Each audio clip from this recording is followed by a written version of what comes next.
আমরা প্রায়ই বলি মস্তিষ্ক বিদ্যুতের মতো কাজ করে, কিন্তু জানেন কি আপনার মস্তিষ্ক আসলে আলোর চেয়ে লক্ষ গুণ ধীরে কাজ করে? তাহলে আমরা এত দ্রুত চিন্তা করি কিভাবে? উত্তরটা জানলে আপনি সত্যিই অবাক হবেন। আপনার মস্তিষ্ক একটি চমৎকার সুসংগঠিত সুপার কম্পিউটার, কিন্তু একে বিদ্যুতের মতো দ্রুত বলা হলেও এর প্রকৃত গতি তুলনামূলক অনেক ধীর।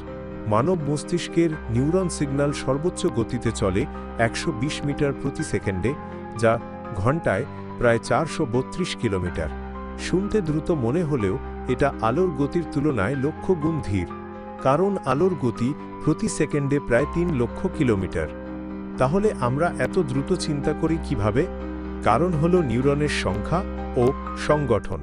মস্তিষ্কে প্রায় 86 বিলিয়ন নিউরন একসাথে ও সঠিকভাবে কাজ করে। তারা একে অপরের সাথে এমন অসাধারণ সমন্বয় তথ্য আদান প্রদান করে যেন মস্তিষ্কের প্রতিক্রিয়া হয় ঝটপট। আর এই নেটওয়ার্ক ইন্টেলিজেন্সের কারণেই আমরা ঝট করে সিদ্ধান্ত নিতে পারি, দ্রুত সমস্যার সমাধান খুঁজে পাই। এ যেন ধীর গতি দিয়ে দ্রুত ফলাফল। এমন এক জটিল অথচ পরিপূর্ণ সিস্টেম কেবল একজনই সৃষ্টি করতে পারেন, তিনি হলেন মহান আল্লাহ। সুবহানাল্লাহ! কি আশ্চর্য নিখুঁত সৃষ্টি!